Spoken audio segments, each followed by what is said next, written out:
I live life very logically, very objectively.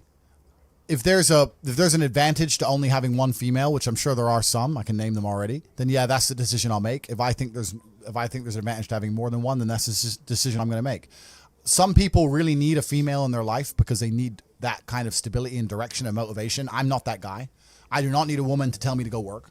I do not need her to tell me to put the video games down. I do not need to be cooked for and mothered. Like, it's nice if she does, but I'll survive. I did all this myself. I'll be okay. Like, the menial tasks you complete, I can hire somebody to do. It's not a big deal. I absolutely believe in love. I believe in family. I believe having kids is an amazing thing. But does that mean I'm ever going to live the completely traditional, I'm at home, wife says come home? That's never going to happen. That's not who I am as a man. If I have a woman who I love with all my heart and we have children, I'm still going to be out till whenever the fuck I'm out. I might be gone for 2 weeks. I'm out. See ya. See you in 2 weeks. And if during those 2 weeks I meet a big booty, whatever, it is what it is. Doesn't mean I don't love my woman at home. Doesn't mean I'm not going to come back to her. But I'm just true to my instinct as a man. I don't think I should apologize for it. I think a lot of people are socially conditioned to apologize for things. That's not me. Society says I should do X. Well, society says I should do a bunch of dumb shit. Everything society tells me to do is wrong. So now society is going to sit here and say that I'm a bad person if I fall in love with a woman, we have a child, I take care of her financially, she's safe, the child's safe, I love them both, I spend time with them, and sometimes I'm away with my brother and there's a couple chicks around. Does that make me a horrible person? According to society, get fucked. Don't care. I do what I want. That's what I want to do at the time. That's what I'm going to do. My question to her at the back of this is, if you was to have a child, yeah, obviously, essentially, they'd be born into money as well, right? Correct. So what would you leave behind for your child? My kids are broke. They are brokies. Yeah? Yeah, because they ain't going to get the lessons any other way. You know what? It's actually different. So if I had a daughter, my number one concern wouldn't be spoiling her. Because I think spoiling a chick isn't even a bad thing, really. I don't think it affects their mentality nearly as much as a man. But the problem with spoiling a woman is, if she has too much access to money, a man's going to get hold of it. I've been around, bro. I know. If let's say I had a daughter and she's 18 and she has access to a bunch of money, her boyfriend, whoever the fuck he is, if he has any game, is going to be in the club on my money, driving her fast car with no insurance. PS5 paid for. You know what I'm saying? She'll be buying him nice presents and shit. So that's what annoys me about the chick. So she can't have any money because I don't want some fucking side dude getting it. Yeah. My son ain't going to get any money because I don't want him losing his hunger. I want him to grow up broke. I want him to go through all the struggles I went through. I want him to suffer. I want him to have that fire. Now, I had some major disadvantages due to the fact that I had absolutely zero access to money. My family was completely broke. So I will give him some advantages. Let's say like when I was a fighter and I was fighting and I couldn't pay the rent. If my son, when he wins his fight, I'll give him a financial bonus myself for winning. But he still has to go win. Yeah. You understand what I'm saying? My kids are not going to be born into any kind of wealthy environment, in any kind of money. When I have children, I probably won't even raise them in a Western country because I think Western countries are soft. Bro, if I have boys, I want them growing up in deep Russia. Hardcore ones. Yeah, with like in the mountains with the goats. Like just running in the snow barefoot. Khabib ones. Yeah, I want monsters. That's what I want. I don't see the point in having to send them to some private school to sit around with a bunch of fucking toffs. Yeah. I don't see that. I think the best education in the world comes from the streets and comes from hardship. I don't think a private school can teach my kids anything that I can't teach them or that they actually need to know. You know, so when I have children, their lives will be very, very hard. And I also think that a father's job, this kind of ties back into what I was saying earlier when you're saying about having one woman and a family, etc. I think a father's job is to be a role model, not a second mother. A lot of fathers think that they're a good father because they're home every day. I'm not saying don't spend time with your kids, but I think you're also a good father if you live a life of exceptionality and that you lay a blueprint for your children to want to follow. My sons are going to grow up and see me and how I live and want to be like me. That means they're going to have to need certain attributes, right? If I'm home every day changing diapers, it's not happening. It's not the same. Yeah. You know, like my dad was barely around, but he was a superhero to me. And I wanted to be like the superhero. So it's not so much about with a female, with a mother, it's about the quantity of time. With a father, I really think it's about the quality of time. The mother does the diapers, the food, the basic tenets of life, right? But the true exceptionalism is going to come from the father. And to do that, you need to be a role model. And if that means you have to be out conquering the world, you're going to be out conquering the world. That's how it goes. That's it. Cool, Tate. So my last question for you, yeah, and I think everyone kind of wants to know this as well, yeah? The man that we see on social media, the man that we see right now, yeah? Yeah.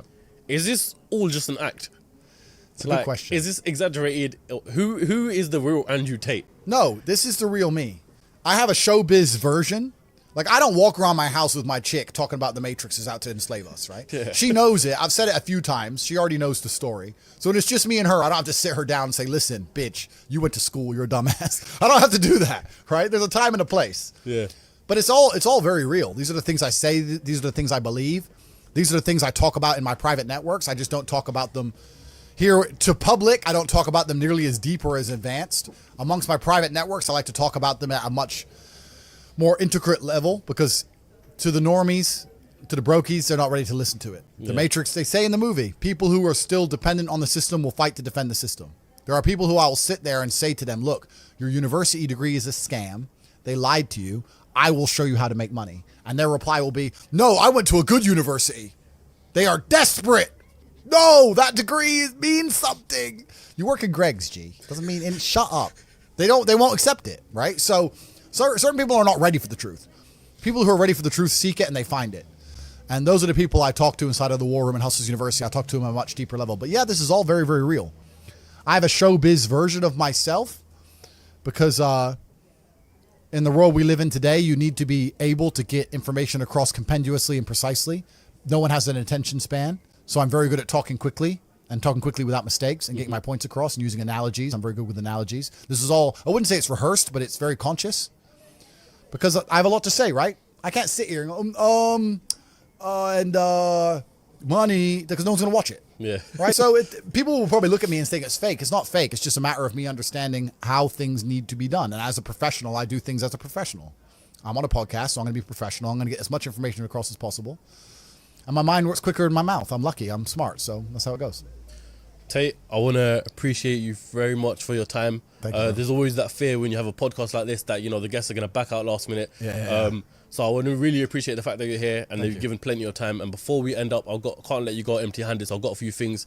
Obviously, Sunama. It's Christmas. Christmas come early. Sunama has sponsored this video. So we've kindly got the main man. Do you want to give it or? You must, yeah, we kindly got the main man to give you some perfumes. Amazing. So on this side here. Because you know what? I wasn't getting any girls in my life. I was thinking, what's going on? Maybe I don't smell good. Yeah. Maybe I don't smell good enough. And also, this one's on behalf of us. I know you're interested in Islam. Yep. So you don't have to accept this, but this is a choice. I will accept it. English translation of the Quran. So if you wanna seek more knowledge. Thank you very much, bro. I appreciate that very, very much. Have that. I'm always out for knowledge, my friend. Thank you very, very much. And then the I last appreciate one. that. This is a little story actually.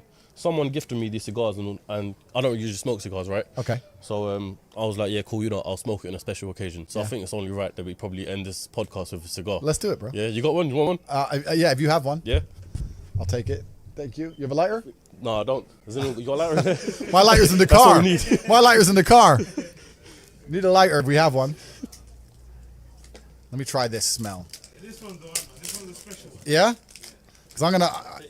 Thanks, G. I need you to do me a favor. Sure. Wear it and say only top G's wear this. All right. I got you.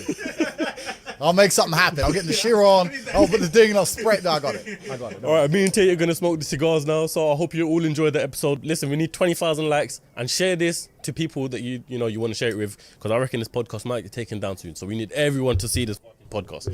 Tate, appreciate your time. Yeah, thank you. And I'll just do a little final bit before I put this on and take all the bitches, put them on the jet.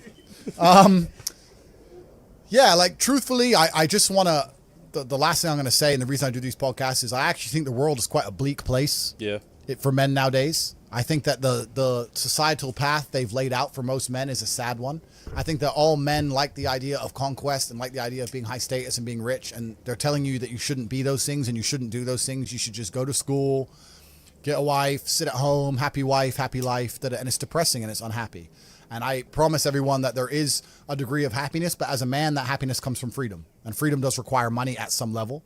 And you're going to have to get out there and get paid if you want to be free as an individual. And once you're free, you're going to be happy. So if you resonate with any of the things I said, please don't DM me on Instagram. I get 5,000 DMs an hour. I can't read them. Like, I'm trying to find the pussy. Bro, I go in there. I go in the message requests. I'm scroll, chick. Okay, accept. Delete. I don't have time to read all that shit, right? But if you're going to join Hustlers University, you can begin to make some money. And if you're actually serious about brotherhood, about working with people, about networking, about understanding how the world really works, if you already have a little bit of money or you're starting to make money and you want to find a way to attribute that towards your freedom, then that's what the War Room's all about, and we'll see you inside of there. So I'm very accessible as a person. You can find your way to me inside of the networks, but don't DM my Insta because I'm not going to be able to see it. That's how it works. Fair enough, fair enough.